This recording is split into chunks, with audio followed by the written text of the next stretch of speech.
Welcome everybody. Thank you everybody for joining us. I want to thank all the people who have made this special evening possible. Today is Gimel Tammuz, the third day of Tammuz, 26th yahrzeit of the Lubavitcher Rebbe, Zecher Tzadik Livracha. So I'm excited to teach and learn together a shiur, a Sicha, a talk of the Rebbe that he presented on Shabbos Parshas Eikev Tavshin Mem Hey. That's summer 1985. One of the Rebbe's takanas was to learn a shiur Rambam every day, Mishnah Torah Rambam, either one perek, which finishes the cycle in 3 years, or three prakim, which finishes the cycle in 1 year. So the Rambam's Mishnah Torah, that Shabbos, it was the halachas of Truma, which are discussed in this week's Parsha, Parshas Korach. So the Rebbe then gave a long shmu, a shiur, a pilpul, a sicha on some of the halachas over there in the Rambam Hilchis Trumas, as we shall explore in a few moments. It's going to be a text-based shiur, so I'm going to ask you to open your source sheets. If you go to theyeshiva.net,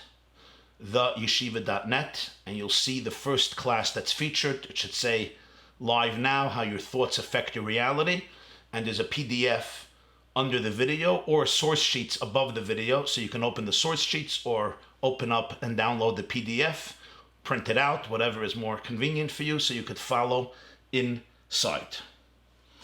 If anybody wants to ask questions at the end, bli neder, we will make time to ask questions. You'll see on the same item page on the yeshiva.net, it says ask a question, and you can put in your question, and I'm going to make sure it's open by me, so we'll be able to receive everybody's question. Be'ezer Hashem.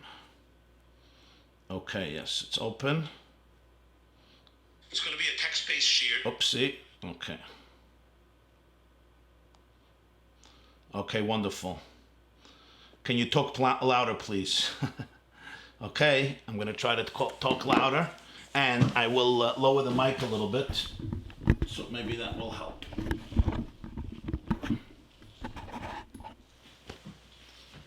Lower the mic, so.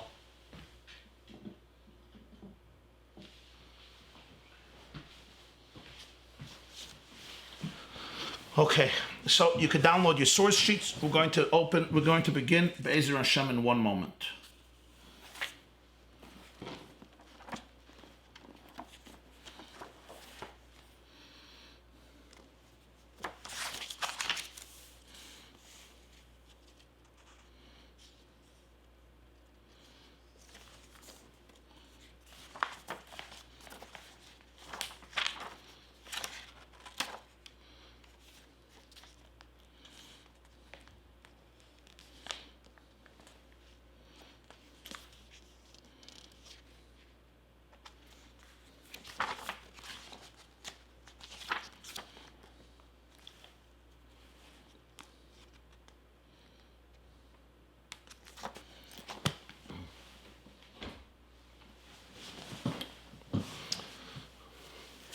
The topic we are exploring this evening is how your thoughts, how my thoughts, how our thoughts affect reality in halacha, in science, and in psychology. The first part of the class is going to deal with the halacha. Then we're going to explore the way it's reflected in science, in modern physics, and the way it's expressed in psychology. The first section of this Sicha, of this shiur, this address by the Lubavitcher Rebbe, which is published in Likkutei Sichos, Chelik Lamed Ches, Likkutei Sichos, volume 38, Parshas Korach. Likkutei Sichos is basically 39 volumes, and it's a compilation of many shiurim, many classes, many sichos, many talks that the Lubavitcher Rebbe presented over the years, divided according to the parshas of the week and according to the holidays. So this is volume 38, Chelik Lamed Ches, Parshas Korach, and it explores. Parshas Korach is, of course, dedicated, part of it, to the laws of Matnas Kahuna, to the gifts that were given to the Kohanim, including Truma, which we're going to explain all of this, And that's why it begins with the halachas of Truma. Now, the first part is an in-depth analysis of a Mishnah in Masechta Trumas. Let me give a very brief introduction to the halachas so that we should be able to appreciate the discussion. What is Truma? The Torah obligates that a Jew who owned a field, a farm, an orchard, so if I was harvesting, say, my grain, my wheat, my barley, my spelt, my oats, my rye, approximately 2% I had to tithe and give to the Kohen. The Kohen was the priest serving in the Beis HaMikdash, and they didn't have assets or real estate. Their entire life was dedicated to the service of the divine and teaching the Jewish people. So the Jewish people supported them, and one of the obligated taxations was Truma. I separate 2% of my grain. So if I have 100, I have 100 kernels of wheat. So I take 2 and I give it to the Kohen. This becomes now the Kohen's property, and it's sacred. It's holy food. A Yisrael or a Levi is not allowed to eat this food. The Kohen can eat it. His household can eat it. His wife can eat it. His children can eat it. Even his non-Jewish servant can eat it because it's part of the Kohen's family. But another Jew is not allowed to eat it. It is strictly forbidden with very serious penalties. That's called Truma. It's sacred, holy food. That's the reason why today in Eretz Yisrael they also separate the Truma. You have to separate Truma, whether today it's biblical or rabbinic is a separate discussion. But because the Kohen must be pure when he or she consumes Truma, they must be in a state of purity because it's sacred food. And today we assume that many of them are impure. That's why practically we can't give it to the Kohen because it's impure Truma and he's not allowed to even eat it. Impure Truma actually has to be burned. So what we do is we bury it or we dispose it in another very respectful way because you're dealing with something that is seriously sacred. This is called Truma. And if I'm a Yisrael or I'm a Levi, I am a Yisrael, I'm not allowed to eat it. Once it becomes Truma, I can eat the rest of the grain, but this grain belongs to the Kohen. Here is now the problem. My wife just went to the grocery and I asked her to pick up some figs because we'll be discussing figs, but there's no figs, so the apples. Okay, so here are the props for the shir. So here are apples. Yeah. What happens if I separated an apple for Truma and I gave it to the Kohen? Great, it's now holy food. I'm not allowed to eat this. I can eat the rest of the apples. What happens now is, before it goes to the Kohen's house, my dear boy sees an apple. It's isolated. So what does he do? He takes this Truma apple and he throws it back into the bowl of the apples which we're serving Friday night for dessert. What happens now? The Truma is now mixed into all the other foods. So what do? I have a very serious problem. I'm not allowed to eat any of the apples. Why? Because one of the apples is Truma. I don't know which one. I don't have a sign that says Truma. So I have a very serious problem. There's only one person who can eat this. Who? The Kohen. He can eat it because he's allowed to eat Truma and he's allowed to eat chul and he's allowed to eat regular, ordinary, mundane food as well. So what do? I sell the entire bowl of apples to the Kohen. It's going to be a much cheaper price because of the systems of supply and demand. There's no big market for such apples that most Jews cannot eat, only Kohanim. One apple I can't take money for because this actually belongs to the Kohen. It's Truma. Just my child threw it back into the basket. But the rest of it, I sell for a minimum price, so at least I don't lose so much, even though I lose somewhat.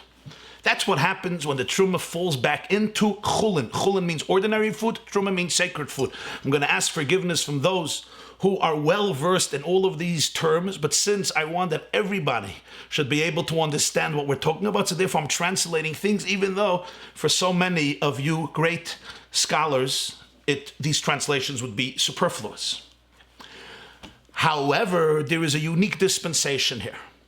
Our sages, the Chazal, derive from Sukkim, that if there are 100 ordinary apples and one apple of Truma falls in, so now there's 101, the ratio of the ordinary to the holy was 1 to 100, it gets nullified. This is called bittul.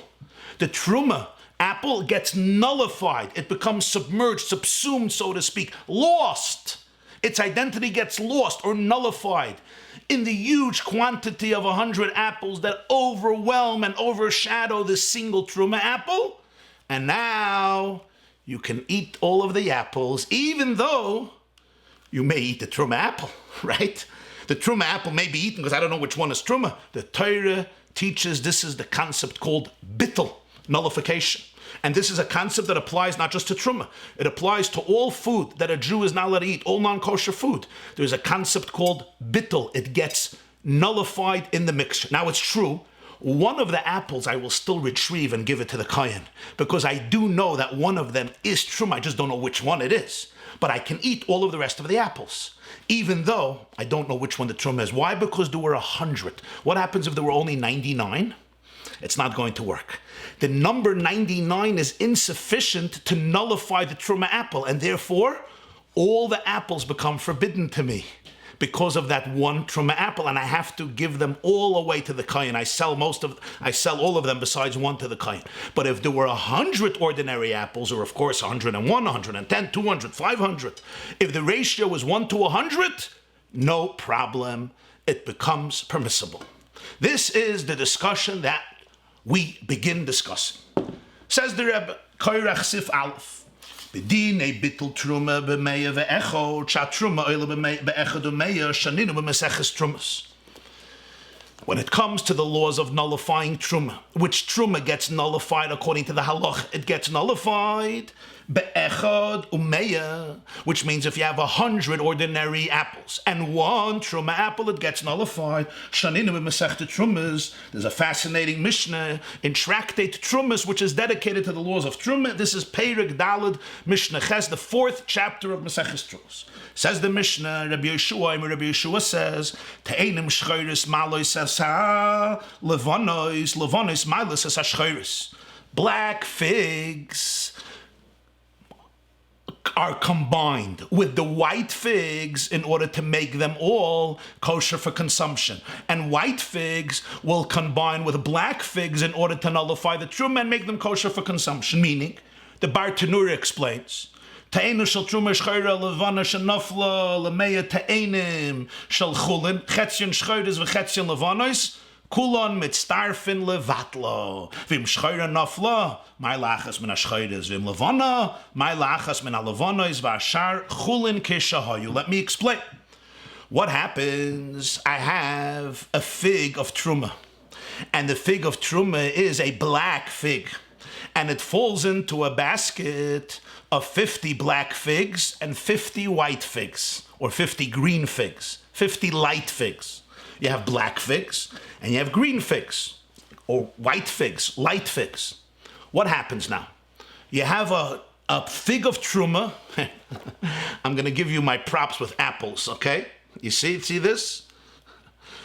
So we have 50 red apples, 50 green apples, okay? Now, one green apple of truma fell into this mixture of red and green apples. What's the halacha? Comes Rabbi Yeshua and says, it's not a problem. The red combined with the green to nullify the truma. Or in his example, the black figs combine with the white figs to nullify the one white fig of truma. Even though you would think the truma fig was white and there's only 50 white figs, comes Rabbi Yeshua and says it's not a problem, because you have in this bowl or in this basket or in this box 100 figs all together. Even though their colors are diverse, they all join forces together to nullify the truma fig. It's just, you have to take out one of the figs and give it to the kohen, because you do know that one of them is truma. So if it was a black fig, you give a black fig to the kohen. If it was a white fig that fell in, you give a white fig to the kohen. Rebbe Eliezer says, I'm sorry. This whole mixture is forbidden. It's not going to work. Im shchoira nafla shchoiris asuris, im levana nafla levanas asuris. If a black fig of truma fell into 50 black figs and 50 white figs, all the black figs are forbidden. Why? Because there's only 50. It's 50 to 1. It's not 100 to 1. You have 50 white figs. Rebbe Eliezer says the 50 white figs are not part of this mixture. They cannot nullify this one fig of truma. I'm sorry. This mixture is forbidden. You can eat the white figs because the truma was dark. The truma was a black fig, but you can't eat the black figs. He disagrees with Rabbi Yeshua. Rabbi Akiva says it depends. He's the mitigating opinion. Bi yodua man nafla shchoira levana ein ma'ila zu azu. K'she'enu yodea man nafla maloi zu azu. Uberambam nifsek halacha Rabbi Akiva dim ein yodua im shchoira hoisa v'im levana Oila be'echad umeya min hakoil. Rabbi Akiva says it depends. If we know, if it's known what fell in, if we know whether the fig of truma that fell into the mixture was black or white, then Rabbi Akiva says, Ein mailoi zuazu. The 50 of the other color cannot combine forces with the 50 of the second color to nullify the truma. I'm sorry. But if it's not known, if we know truma fell in, we don't know the color of it. Here Rabbi Akiva says, no problem. Now you have 100 to 1. So we have three opinions: Rabbi Eliezer, Rabbi Yeshua, and Rabbi Akiva. Rabbi Eliezer is the stringent opinion. He says you need 100 to nullify a fig of truma. Sorry, if the fig was white, you only have 50 against 1. You don't have 100 against 1. The black figs cannot join forces, and therefore all your 50 figs that share the same color with the truma are forbidden to eat. You got to give it to the kohen. That's Rabbi Eliezer. Rabbi Yeshua is the other extreme. He says it's not a problem. The two colors of this figs join forces, even if it was a black fig and you saw it fell in, but there's also 50 white figs plus 50 black figs. It nullifies the truma. You can eat them all. Rabbi Akiva says depends. If it's known what fell in, we know. If it's a green apple or a red apple, we know it. So we know that the truma can only be one of the dark or one of the white. Then there's no bittul, there's no nullification. But if we don't know, it's not known. The truma, we know that truma came in, but it's not known which color it was, for whatever reason. Then Rabbi Akiva says there is bittul. Then he agrees to Rabbi Yeshua. Three opinions in Mishnayos Trumas, Perik Dalet. V'hinei, says the Rebbe Taim, Oishel Rebbe Eliezer, ha'oise bedin zel l'chayra moving b'pashtus. Shari b'metzias le'nis arva truma ele b'chamishim. Im levon ben chamishim alevonas, v'im shchayra ben chamishim ashchayres, o men manav shechleke meya min shenafel. The view of Rebbe Eliezer is very logical. Rebbe Eliezer says, Rabbi YY, Tayir Yidin, I know that you love your figs, but let's face it, the fact is, the truma got mixed into 50 figs. If it was a white fig, it got mixed into 50 white figs. If it was a dark fig, a black fig, it got mixed into 50 black figs. And I'm sorry, there's no bittul. For bittul, you need 100. Why do you need 100? He brings in footnote 2. The Rambam learns it out from a pasuk in Parshas Korach, Perek Yitches, about Trumas Meiser. The Chachamim derive that you need 100 to be Mavatal Truma. You don't have 100. How do the white help you nullify a black fig? I'm sorry, you didn't have 100 black figs, you had 50 black figs. You have other figs, wonderful, eat those figs, go eat your white figs. But your black figs, you have only 50. Rebbe Eliezer says there's no bittul. Very logical. But the Kosvu Mefarshim come, the commentators, the Bartanura, Rabbeinu Avadi Bartanura, Rabbi Yeshua Svidele.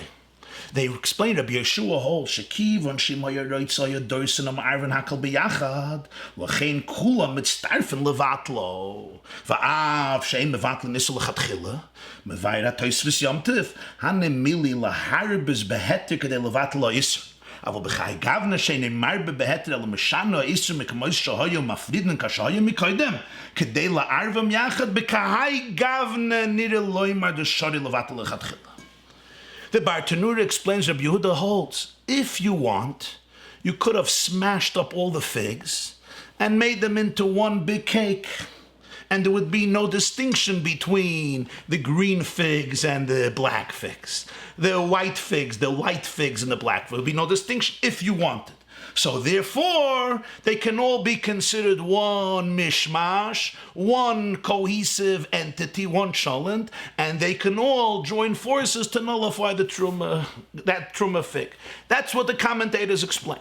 If you want, you could smash up all the figs. Smash up all the figs. There's no black and white anymore. They're all one.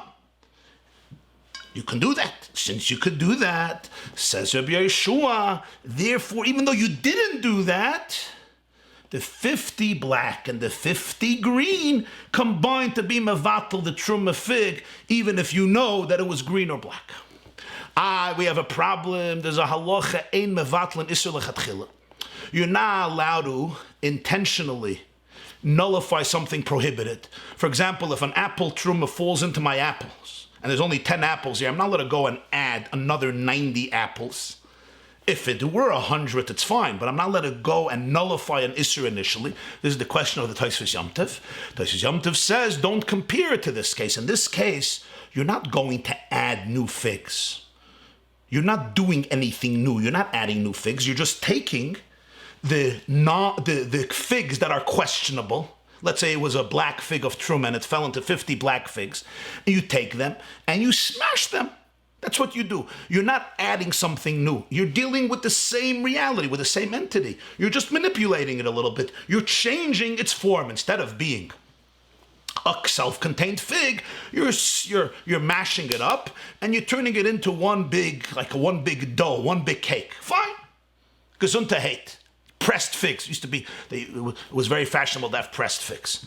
That, the Tosfos Yom Tov says you're allowed to do. That's not a problem. You're allowed to do. You're allowed to change the format of what is.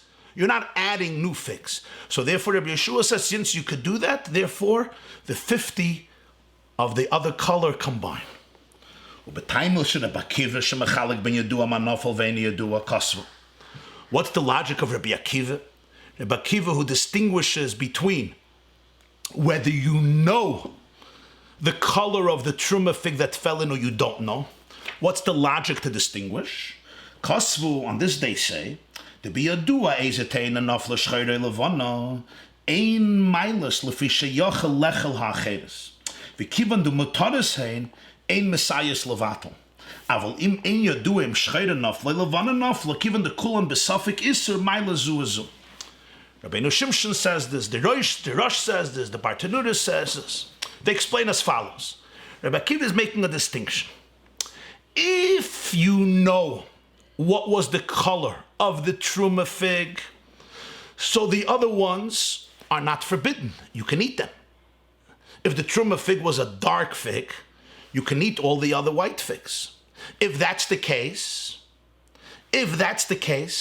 so those figs that you're allowed to eat are not part of the equation because you're allowed to eat them. So therefore, they can't combine with the black 50 figs to nullify the truma fig. But if you don't know the color of the truma fig, so as far as you're concerned, you're not allowed to eat anything because you don't know which one it is. You don't know if it was white. You don't know if it was dark. You don't know what it is. So if you don't know what it is, you can't eat both mixtures. So therefore, Rabbi Akiva holds now, because both of them for you are forbidden because of your ignorance, you don't know the color, so now they could combine to create bittul. If you want to use a little bit different terminology, bittul is really it's a war. You have truma and you have 100, and the 100 fight the 1. So if it's 99, you can't win the war. The truma wins, but if it's 100, your quantity is large enough to defeat, to overwhelm, to overshadow, to subsume, to nullify the truma. Says Rabbi Akiva, that's only if they're joining in battle. If the white and the black are joining battle, the white figs and the black figs together are battling. In other words, they're all problematic here. They all became forbidden from the truma. So now they're all, so to speak, fighting back. And therefore, the truma gets lost in the 100. There's bittul. But if you know the color of the fig that fell in, so now the white ones, they're out of the battle. We're fine. We're good. We got no problem. The truma is not bothering us. We're white. The truma is not bothering us. You guys got the problem. We're not joining you. So Rabbi Akiva says, okay, so there's no bittul anymore. They're not joining forces. Interesting svara. Very interesting idea. The tzarich lahav in time of Rabbi Yeshua. Asks the Lubavitcher Rebbe, he says, the reason of Rabbi Yeshua we have to understand. Ma bekach shema yeroitza yedorsen umarvim beyakol beyachad. Hade bepeil loy tochanon bedorsen. Veich maila zu azu. Bartanura tells us, Rabbi Yeshua says, if you wanted, you could have crushed the figs and mashed them up into a cake. Great, wonderful. But you didn't. That's not the case. You have here two distinct figs in terms of color. You did not mash them up and turn them into one batter. They're distinct.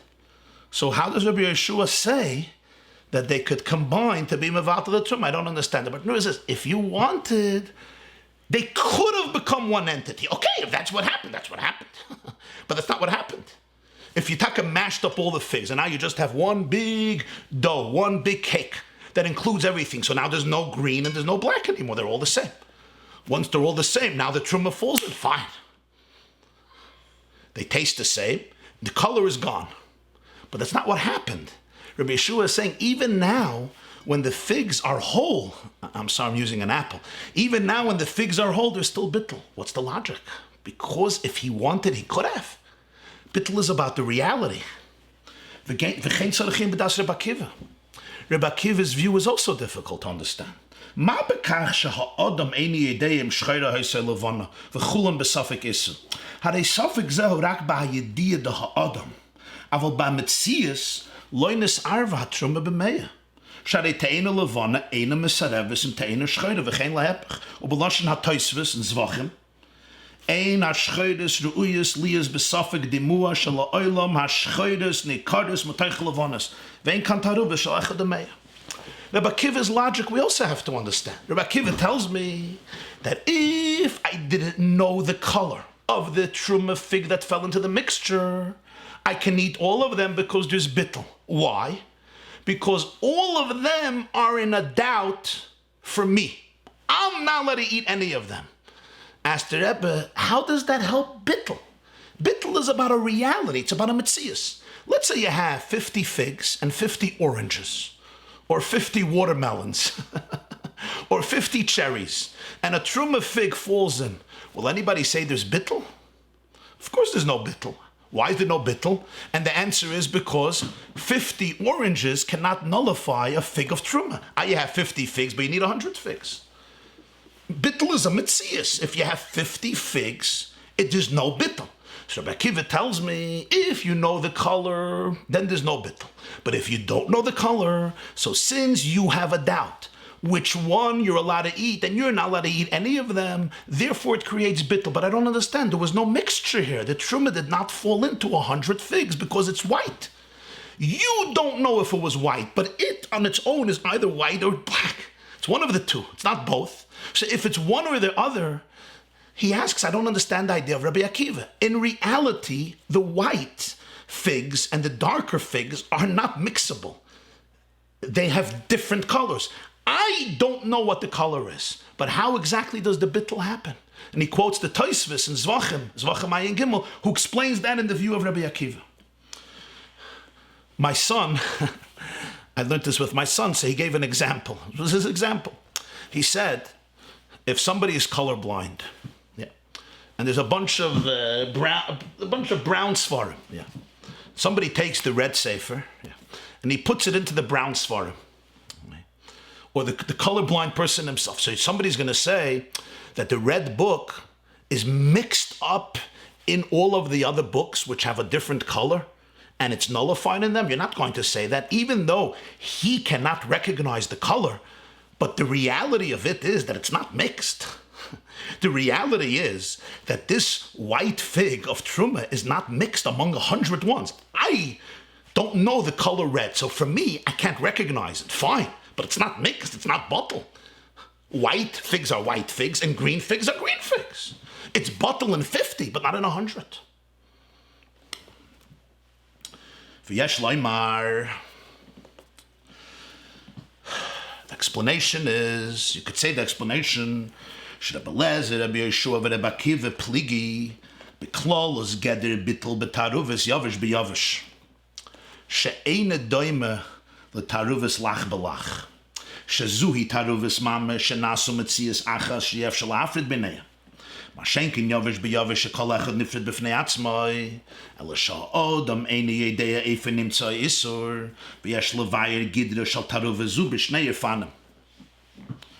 Rabbi Lezer, Rabbi Yeshua, Rabbi Akiva are arguing about a general concept.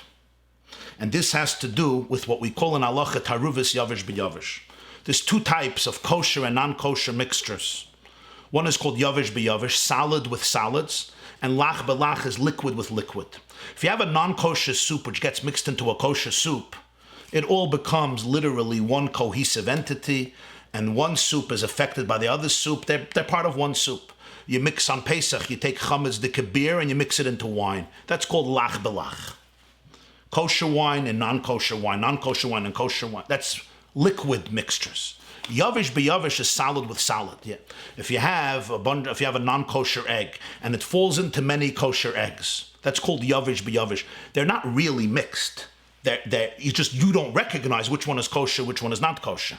If you have a bunch of steaks that you get from the store and one happens to be not kosher, and that steak falls into the mixture of the other steaks, one is kosher, one is not kosher, that's called solid in salad.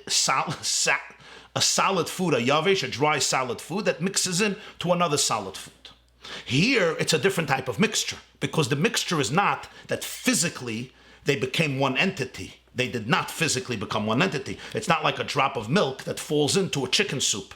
Here, the milk and the soup are both liquids. Here, you're talking about two solids. When you have an apple, let's say this apple is from Arla, which means it was produced the first 3 years of the tree, which is forbidden to eat. And this apple falls into other apples. That's called yavish b'yavish. The apple's taste doesn't affect these apples.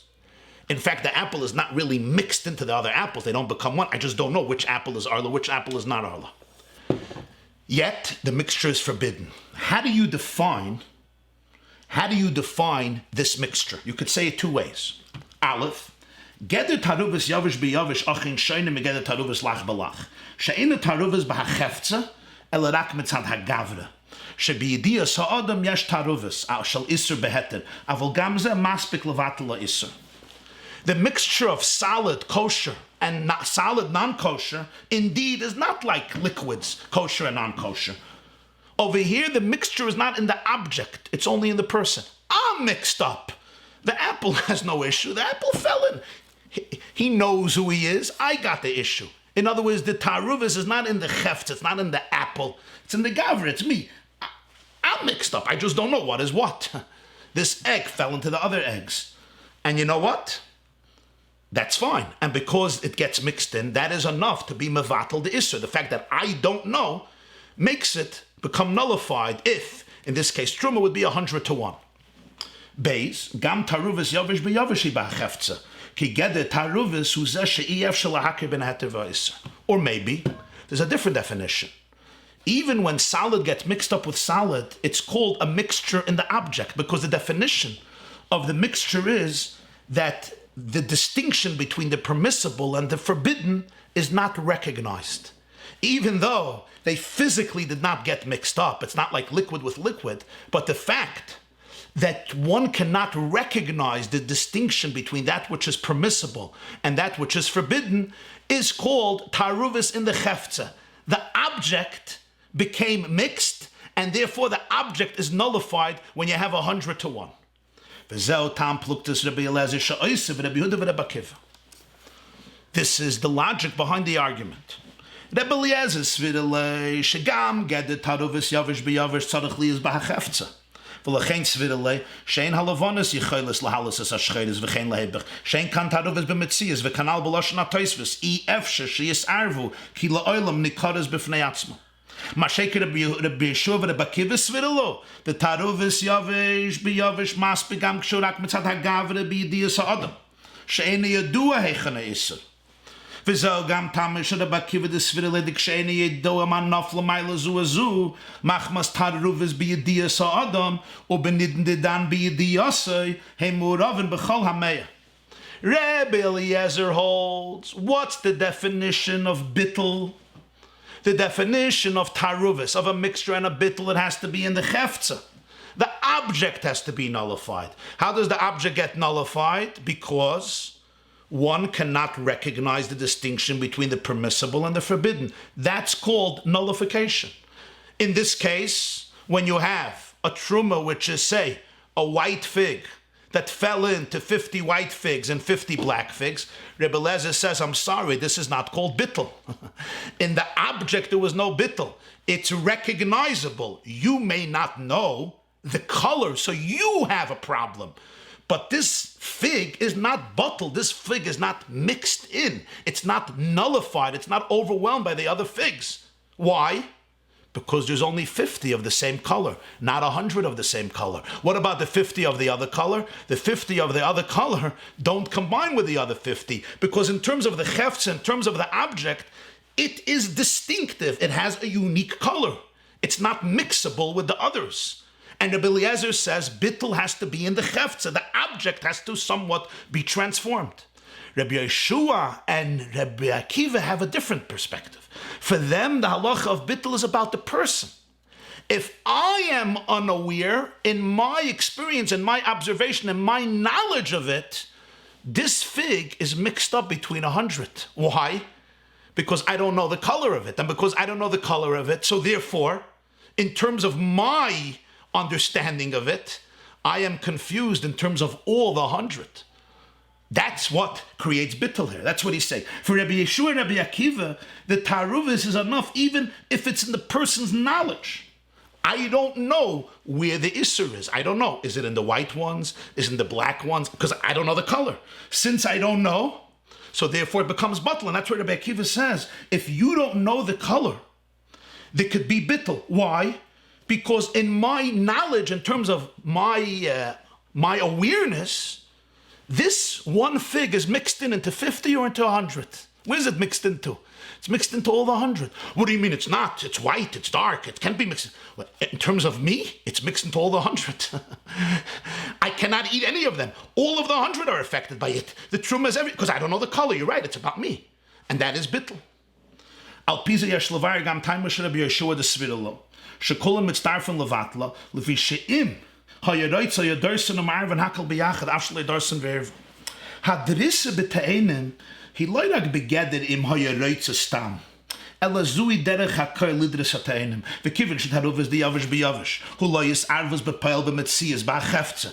Ela taruvis should be yidiyas amachshavas adam. Svirelu Rabbi Yeshua the kivan the ragil ubemele b'ritzoyne lidres hateinim hare b'ritzoyne machshavte shaladam eine mafridum mechalek ben ashcheres valavanas. V'areze taruvis kol hameya b'rotzen umachshavas adam. Now we'll understand Rabbi Yeshua's view. Rabbi Yeshua says, if you wanted, you could have smashed them and mushed them together and make them a cake. This was the system. During the Mishnah's times, people used to take figs, crush them, and turn them into a single dough and make from them a cake. This was the common way how you treated figs. According to Rabbi Yeshua, what's the definition of yavesh biyavesh, getting mixed together and being mevatel? Not that the object is actually mixed up with the other one, because it's not in this case. That's not what Haruvas Yavish B'Yavish is. That's Lach B'Lach. Yavish B'Yavish is just that in my knowledge it's mixed. In my knowledge, I don't know where it is. So for me, they're all one big bumble jumble. They're all mixed up. If so, says Rabbi Yeshua, since the common behavior of people was to crush the figs and mash them up and turn them into one cake, this is the person's common behavior and this is his desire. So in his mind process, in his thought process, he doesn't distinguish between the dark figs and the light figs. So therefore, in his thought process, all the 100 are mixed up and therefore there's bittul. In other words, Rabbi Yeshua says, when this man or woman is looking at the figs, what do they see? What do they see? What do they do with these figs? They don't eat these figs as self-contained figs. They turn them into a cake. So now there's 50 white figs, there's 50 black figs. What does he see here? From his perspective of what I want, what do I see here the potentiality for a very geschmacka cake. And in that cake, there's no distinction anywhere between the color. If it's a green fig, it's a white fig, or it's a black fig, once you're making a cake. So now you have the truma fig got mixed in to the other figs. Even if you know the color, says Rabbi Akiva, all of them become a din of bittul. Why? Because since this ta'aruvus is not about the cheftza, it's about your cluelessness or ignorance. It's about your perspective. And from your perspective, what are you seeing? You're not seeing here figs. You're seeing here the potential for what? For one massive cake that will come from all the 100 figs. So therefore, in terms of your experience, this truma fig fell into what? It fell into 100 figs. Even though you know the color. That's the chiddush. You know that it's a white fig.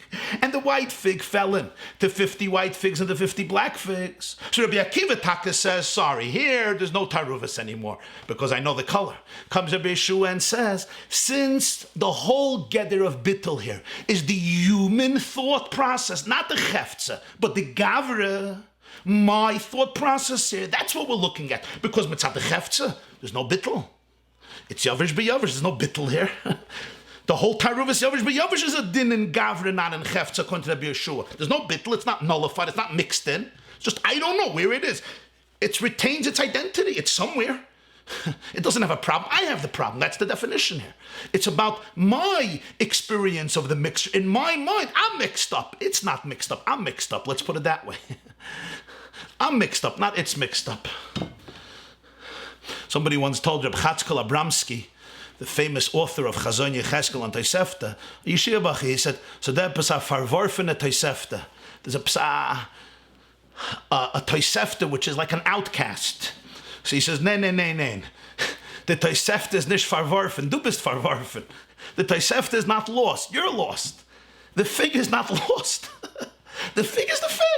You're lost. You don't know what to do with it. So Rabbi Akiva says, if you don't know what to do with it, fine. So there's bittul. That's what bittul is. Bittul is about you, not about the fig. Comes Rabbi Yeshua and says, let's take this one step deeper. In your mind, what do you see? You don't see figs, you see cake. You don't see the distinction between the white and the black. So therefore, the truma got mixed into what? Into all of them. The truma got mixed into all of them, so you have bittul. The truma in reality didn't get mixed into them. But the whole definition of taruvas yavish b'yavish is the human experience. Two ways of understanding this type of bittul. It's interesting that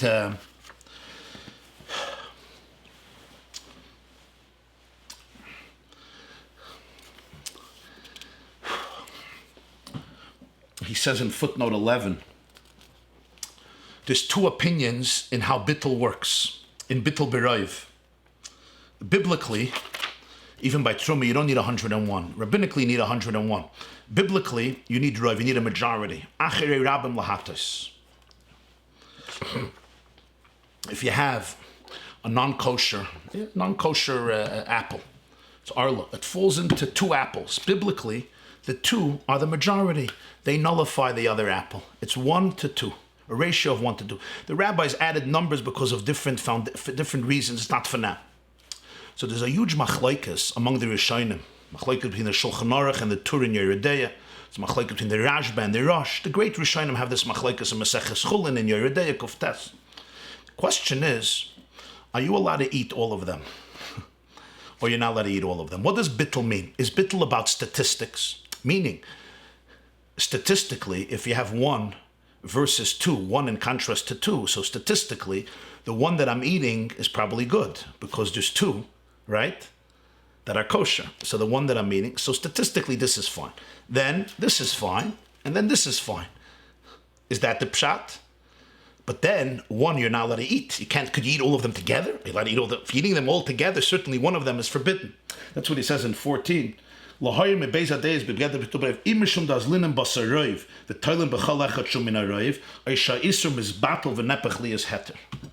do you say that it's about statistics? Each one, if you have 101 apples, each one statistically is not truma. But are you allowed to eat all of them? For sure not, because 1 is truma. Are you allowed to eat all of them simultaneously? That would be a very serious problem, even if you could. Can 100 people eat them simultaneously? That would be a very interesting question. You just say, each one that I take individually, I assume that it's not truma. I assume that it's kosher. That's one way of learning bittul. And then you're not allowed to eat all of them simultaneously because now you're contradicting yourself. But there's another view that the bittul actually means that the prohibited food is transformed and it becomes permissible. So now you can eat all of them simultaneously. It's a whole different definition of bittul. And in many ways, this may be the difference that we're discussing here, whether it's a bittul in the chefza or it's a bittul in the gavra. Bittul in the chefza means the object is changed. That's Rabbi Eliezer's view. Rabbi Akiva, Rabbi Yeshua's view is no. The person doesn't know, so therefore we follow that, but in the object there was no change. We now come to the last element here of the halacha. V'hinei b'Yerushalmi yesh plukta b'das Rabbi Yeshua im zeh shamayla zu hi gam b'yadua eze nafla shchayrei levano oi de b'yadua eze nafla gam Rabbi Yeshua svira leidein mayla zu ulefi zeh machlokes ben Rabbi Yeshua le Rabbi Akiva b'sheyada v'shachach Al daite the Rabbi Yeshua Maila, al daite the Rabbi Akiva Eina Maila. Rabbi Yeshua Svirle Shekivan the Shachach Havikilo Yadua Loi B'Shas Shenafla. Rabbi Akiva Svirle Shahoil V'Yada B'Shas Shenafla Ein Maila Zu Zu Avu B'Shachach. V'Harambam Shepasak Rabbi Akiva Pasak Divrei Yerushalmi Di Yada Ma'isa Acher Shenafla V'Shachach Harikulim Medamayis. In Yerushalmi, in Meseches Truma, Yerushalmi Truma is Perek Dalet Halacha Zayin. There's a fascinating new argument in Rabbi Yeshua. In our Mishnah, it says, what does Rabbi Yeshua say?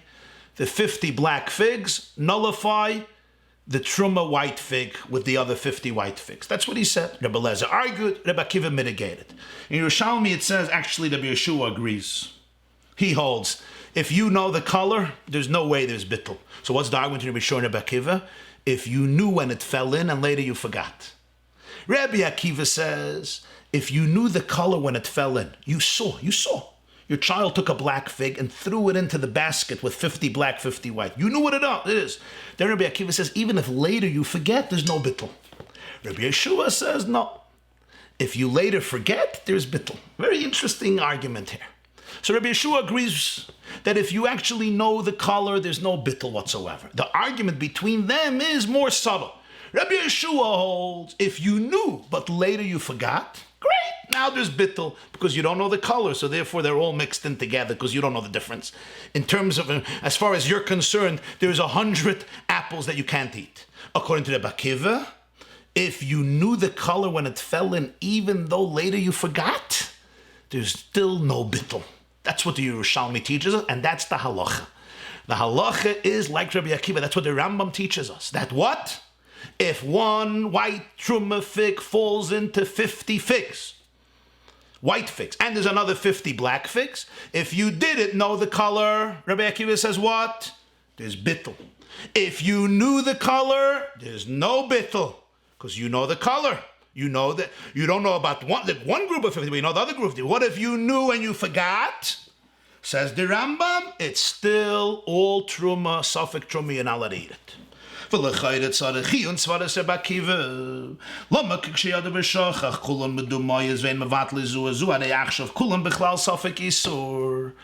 logic here is strange. Why? If I forgot, what do you care? Right now, this fig of truma is mixed into 100 figs. If you're talking about the fig itself was never mixed into all of 100 because it's either white or black. We're talking about the fact that I don't know, because I don't know the color. So therefore, as far as I'm concerned, this is called bittul. Why is it called bittul? Because in my knowledge and my idea, as we explained before, this one fig is mixed into all 100. If you ask me which one is truma from all the 100, I don't know. This may be truma, this may be truma. Why? Because I don't know.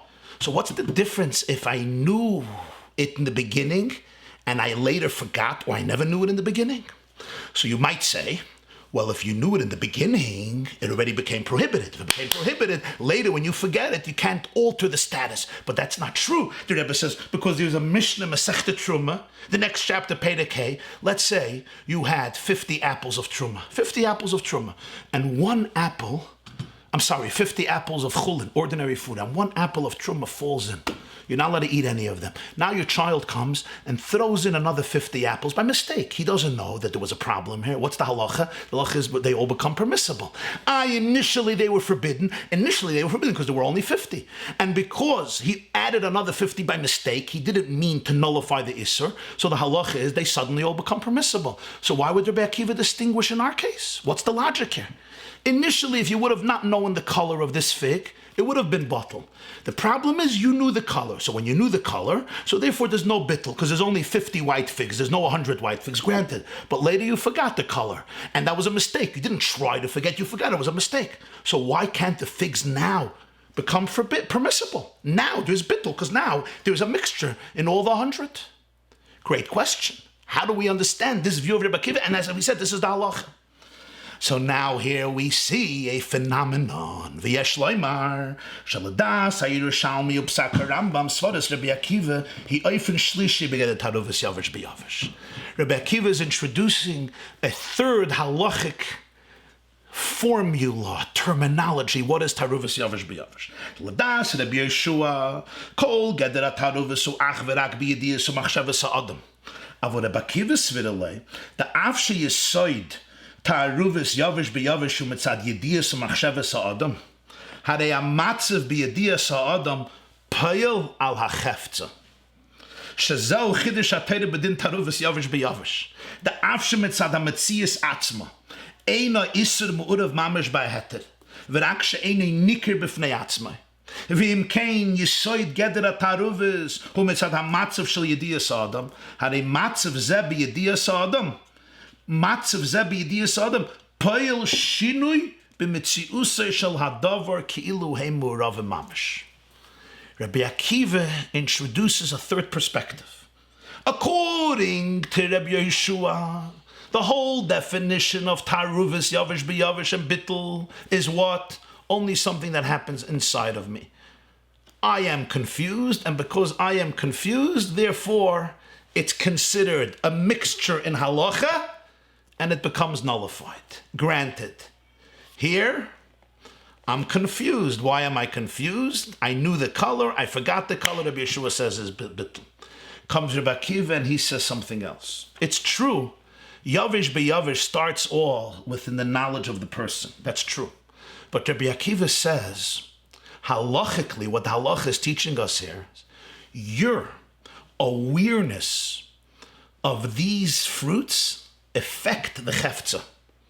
Your state of mind, the way you see them, your machshava, your yediyah, affects the object. That's the chiddush of Taruvas Yavish B'Yavish. Even though mitzad the fig itself, the reality itself, they're not mixed. It's not lach belach. It's just not recognizable.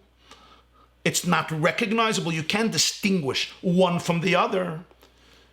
That's what the mixture is. It's not really mixed into the other one. That's true. That's how it starts. The yesod of this taruvas is because of my knowledge or my lack of knowledge. Comes Rabbi Akiva and says that's true. But this state of your knowledge, halachically, affects the status of the apple. In other words, my awareness of it, the way I become aware of it, that actually affects its reality in halacha. That's what Rabbi Akiva believes. My idea affects the cheftza. That's what he holds by Taruvas Yavish B'Yavish. It's not like Rabbi Eliezer and not like Rabbi Yeshua. And therefore, according to this, we can understand Rabbi Akiva's svara. Why? Rabbi Akiva says, in order for my knowledge to affect the cheftza, it's when my knowledge is associated with something that happens in the object, some movement. So therefore, if when it fell in, I did not know the color, so when it actually fell in, I did not know the color. So if I did not know the color, that lack of awareness affects the object itself, and it's called bittul. But if when it fell in, I knew the color, so when it physically moved into this basket, when it fell into this basket, I actually knew the color, Rabbi Akiva says, even though later I forgot it. Rabbi Yeshua, who says it's all about the human experience and observation, says perfect bittul. You're confused, great, it's bittul. But Rabbi Akiva says, no, the cheftza has to become bottle, and therefore bittul cannot happen now, because the fact that you forgot it later when it was already in a static mode, there was no transience anymore, there was no movement anymore, your forgetfulness later can't redefine the cheftza of the Taruvas Yavish B'Yavish and create a bittul. And therefore Rabbi Akiva says, once you forgot, even though initially you knew the color, so you would think if you forgot, great, now there should be bittul. He says, no, if you initially knew the color, so the fact that you forgot later the color of the apple is a confusion inside of you, but nothing changed in the apple as a result. And therefore, because right now nothing is happening in the apple, it's just you forgot. Your forgetfulness doesn't have the ability to affect the cheftza of the apple the way it would have if you did not know the color when it fell into the mixture. That's the view of Rabbi Akiva. So when the black fig falls into the other figs, and I don't know which color it is, this mixture in my das affects the mixture, so to speak, in the figs. But if I forgot, I knew the color initially, I forgot. That forgetfulness cannot do the trick.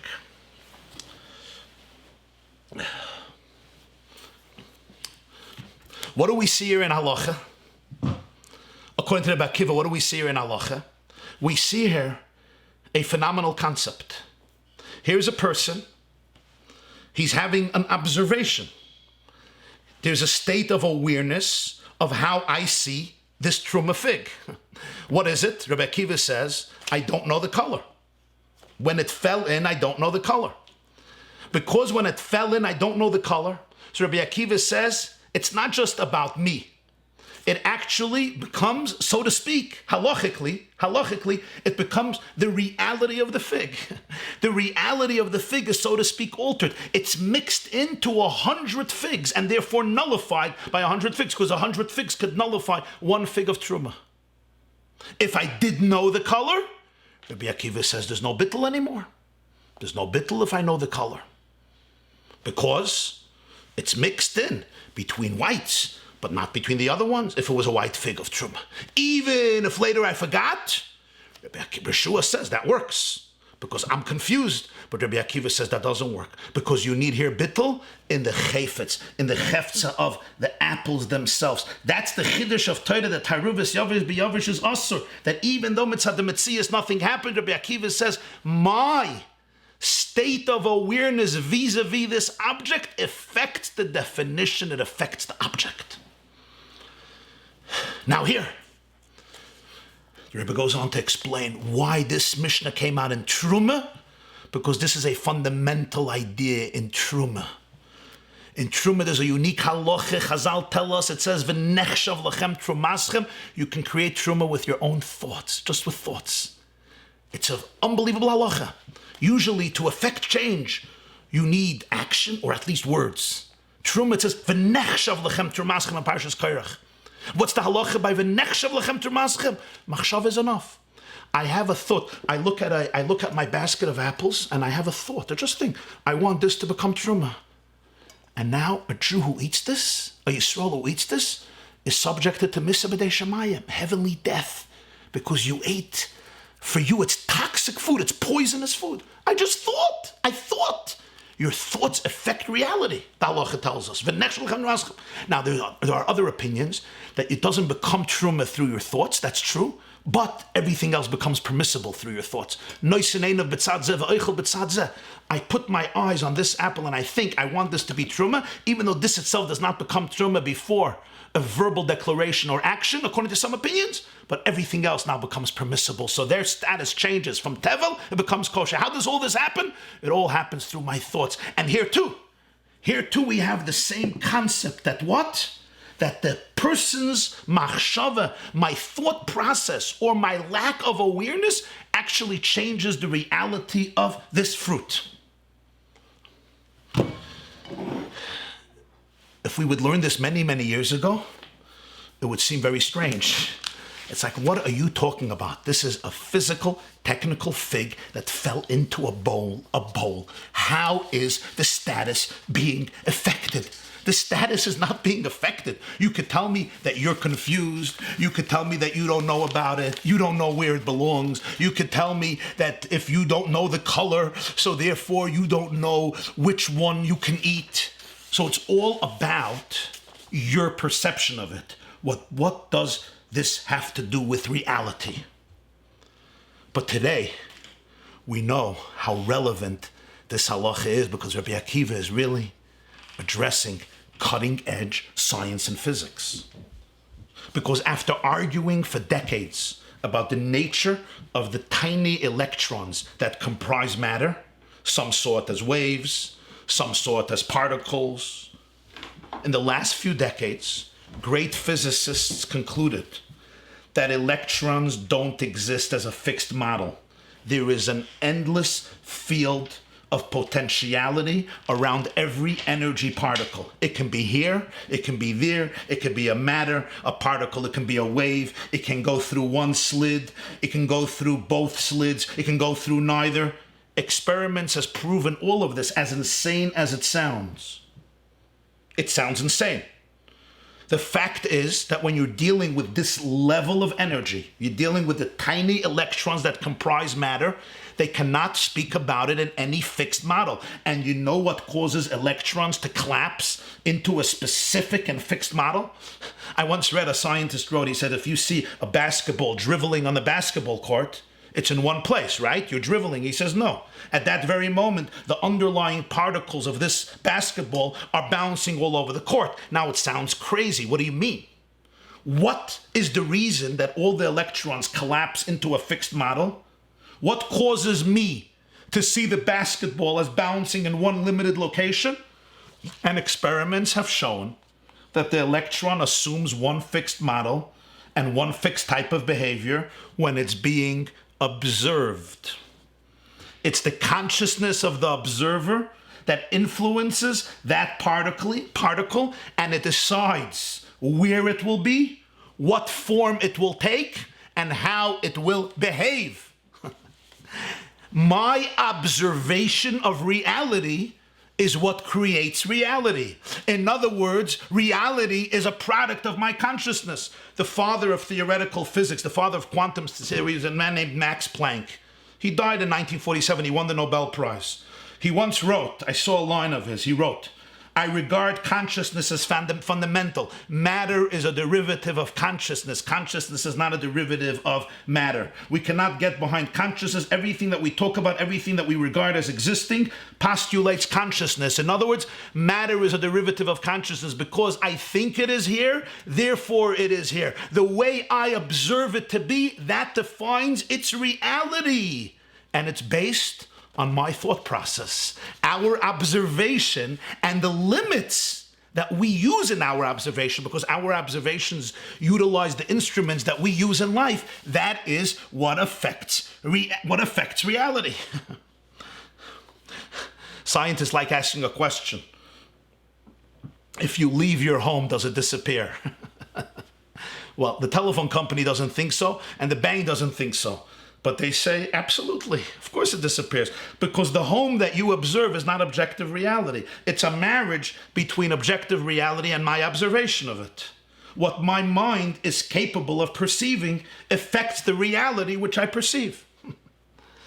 What I could perceive affects the reality. So when I leave my home, it reverts to what it is on its own. What is it on its own? A realm of possibilities. The world is your mirror. It enables you to experience in the physical plane what you hold is true until you change it. So the laws of nature are not written in stone. They're written in the mind. When our mind changes, our reality changes. Change your mind, change your find. It used to be, this is insanity. Here we see in Halacha how it's affected. It's reflected. Halacha takes into consideration subatomic particles. It takes into consideration electrons. It takes into consideration the fact that the reality of physical matter is changed by my perception of it, by my thoughts of it. And now at last, the last few moments, we go to the psychology of it, how it applies to my practical life. And here, we come to the last, this third to the last paragraph here in the Sicha, at the end of Siv Dalet, Umizeh Hayra. You see page 63, Umizeh Hayra. Umizeh Hayra b'dvar goydel erech yidiyas u'machshavas adam. From here you learn the power of thoughts. Shemizeh yesh lilmed heim b'tzad haloi tov ad kama tzrichim liyazoy v'machshava bilti tova. Ki noisef al chemen adava mitzad atzmei reise maze gam la'olam sviva. V'heinu merubim mit de tova begoydel la'iloi v'atzayrech b'machshava tova la'achshav b'tova sazulas. De noisef al ha'azira b'maise b'poyle b'dibra re gam machshava mayelas harbe. Here you learn the power of your attitudes, of your thoughts, of your perspectives, of the mental space. How much you have to be careful of allowing your thoughts to get schlepped down into toxicity and negativity. Not only is it not good for me, he says you affect the world around you, you affect the people around you. Now learn about the positive. When you have positive thoughts, encouraging thoughts, motivational thoughts, wholesome thoughts, thoughts that are rooted in the essential divinity of your soul, with yourself and with other people, with your children, with your spouse, with your loved ones, with strangers. You think about their goodness. You see it in your thoughts. You know what happens? It's not just you're doing something good, it's better for serenity. That's true. You're actually helping them. You're affecting their reality. My thoughts of you, my observation of you actually affects you. Something happens in a way that you may not be conscious of it. Sometimes we're dealing with a level of electrons, but not because it's not real. It's more real than anything else. The fact is, it's so real, therefore I can't see it. Coronavirus is real because I can't see it. What I could see is very limited. Usually what I don't see is far more real than what I see, right? Bacteria, viruses, very, very real stuff. Cells, molecules, atoms, cells, subatomic particles, electricity. These are things I don't see, but they're very, very real. They're very powerful. In fact, what makes them so powerful is that I don't see them because the limited instruments of my eyes and my brain's interpretation of it can only observe that which my limited vessels can observe of reality. And Halacha takes this into consideration. Vayideshe kol echad vechad misol choish v'm ach toiv echad al zulaseh harei machshava toiva kadosh baruch hu mitzaref l'maisa shakadosh baruch hu mevi shetifol o b'maisa b'poil u'magala b'kol echad mi'yisrael b'eze matzav shu es helam ha'toiv shebo sheyavel l'pel b'machshava dibur ha'maisa shlo b'chayim b'kim ha'teira mitzvasa. The Rebbe says we have here a new homiletical insight in the Gemara in Kiddushin Mem. Machshava toiva kadosh baruch hu mitzaref l'maisa. A good thought, a positive thought, Hashem combines with action. Usually it means if I have a thought to do something, even if I don't end up doing it, God rewards me as though I did it.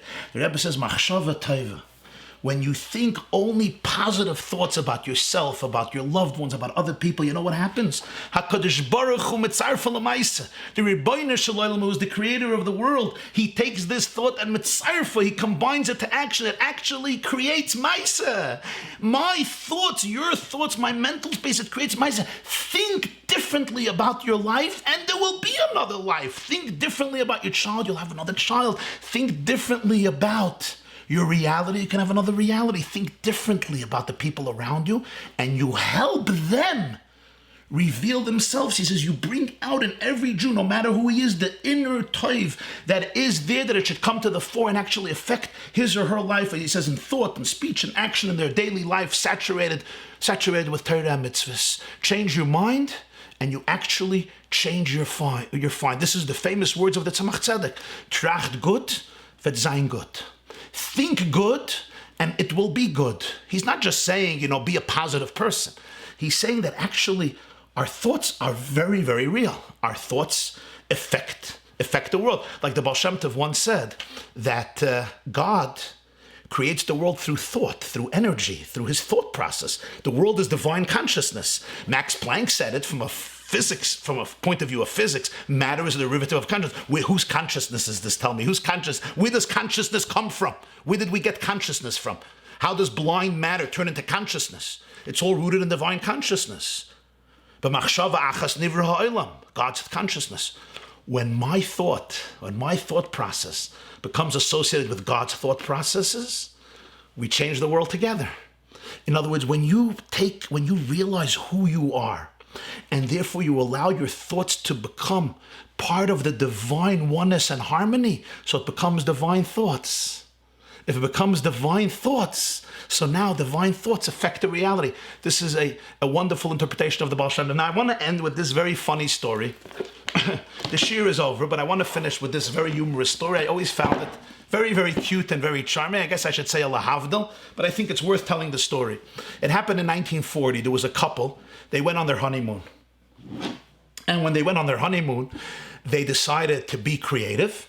So they rented a rustic wooden cabin near some lake. And they decided to go there for 3 nights and really kindle, their relationship and their affection. Great. The first night, they retire and they're trying to have a good night's sleep so they can have a lovely, charming, and beautiful day together. And a very noisy woodpecker decided to come pay a visit. And all night, this fellow had a koil. Did he make the meshuggah? The husband wanted to shoot him. His wife didn't let him, but they could not sleep. And suddenly, before dawn, when it started to rain, they realized that the woodpecker managed to create a real holes all over the roof of the cabin, and hence they and their pillows and their mattresses and their blankets became saturated. The rest of the day they were trying desperately to dry up their clothes and their bedwear, and guess what? Night 2 they were exhausted, and who came back for a visit? Mr. Woodpecker. He was beside himself. But that was the second night, and there went their sleep. And you know what? The third night, the visitor was back. Oy Gewalt. By all means, this was a miserable honeymoon. They're on their way back home. 3 miserable days without a moment of sleep, and difficult and miserable conditions with the raining in the cabin. What would have happened with many a Jewish couple? You would turn to your wife and say, what? I told you we should have gone to the Ritz-Carlton. I told you we should have taken a room in the Hilton. Who comes up with this idea to rent some weird wooden rustic cabin? What is this, camp? And I guess they would argue for the next 60 years about this. You know, usually the arguments of 60 years are just repetitive of the arguments of the first few weeks. They're just manifested in different ways. This couple decided to do something different. They looked at each other and they said, you know, this was an amazing honeymoon, but now we gotta figure out how and why. He was an animator, a cartoonist, and his wife said, why don't you turn this into a cartoon? And Woody Woodpecker was created. And 50 years later, a journalist interviewed Mr. and Mrs. Lance, and he asked them, what was the most successful experience in your life? And they both said, when the woodpecker came to visit us that night in the cabin, that became our portal to success. That's where we made our money, our glory, our fame, our popularity. The impact that we had through Woody Woodpecker is all the credit of that woodpecker. Now, I found it very interesting because they could have and maybe should have easily concluded this was such a miserable reality. That's it. Let's face it. It's not a fun vacation. It's not called vacation. It's called miserable. But they decided to think about it in different ways. And the power of thought is incredible. You affect reality. You change reality. This is what Rabbi Akiva already taught us 2,000 years ago, before they knew about electrons, before they knew about consciousness, before they knew about quantum mechanics and quantum theory and possibility theory, etc. But Rabbi Akiva teaches this. And we already see it in the halachas of Truma. Today we see it in science. Today we see it in psychology. We see it in human life.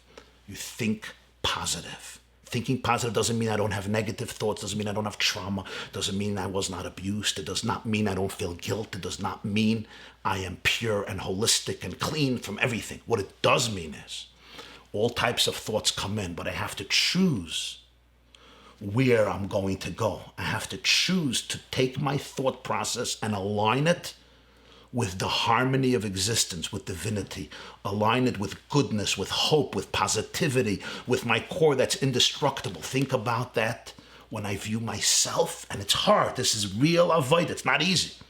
It's hard. But when I do it, Machshava Toiva, Kodesh Baruch Hu Mitzarfa L'Maisa, let the creator of the world show you how your thoughts have an incredible, incredible impact on your life and on the life of the people around you. I'm now going to take a few questions. I thank you all for coming. Those who want to stick around for questions, please feel free. And we're going to continue with some questions here.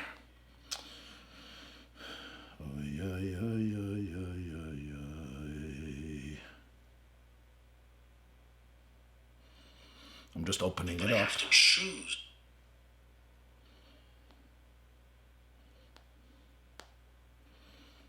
Why don't I see the questions?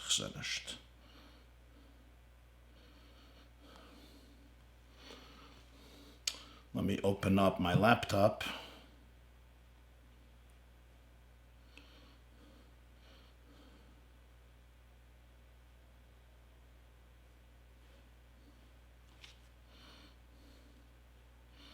Let me open my laptop so I could see the question. I thought they would come here. Give me one moment.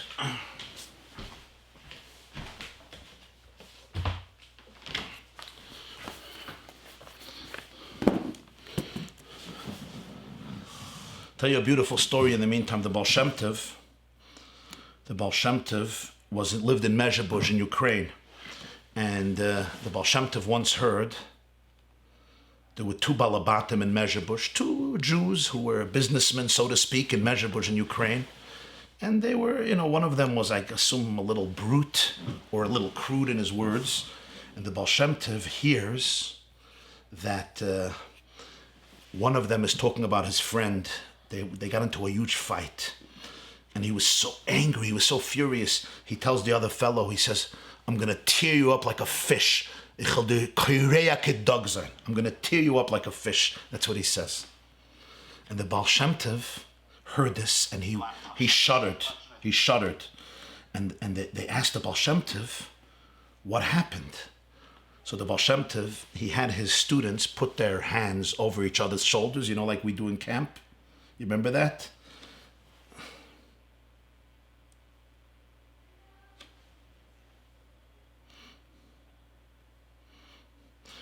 And I'm just looking here. Okay. Jews who were businessmen, so to speak. It says an error. So the Baal Shem Tov had them put their hands around each other, and they sang a niggun. And when they sang a niggun, they saw a vision of actually him harming this individual.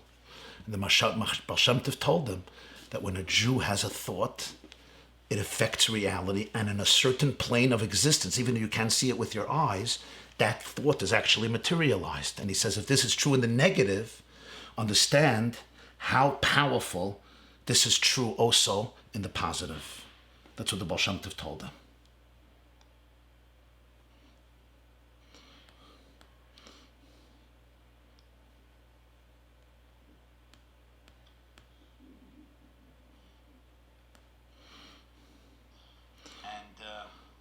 Okay. So I wish you all some technical glitch here on my computer. I don't see the questions. Chevra, I'm going to see you. This was great, a great beginning, very exciting. And I wish you all a beautiful, beautiful Shabbos, a beautiful, beautiful week. May we all take the energy of this auspicious day, internalize it, to be able to become ambassadors of love and light and hope and healing and positive attitudes and good thoughts, machshava tova, about ourselves, about our spouses, about our children, about our grandchildren, our friends, our loved ones, our communities, and the world and the Jewish people. When you operate on this level of mental space, on this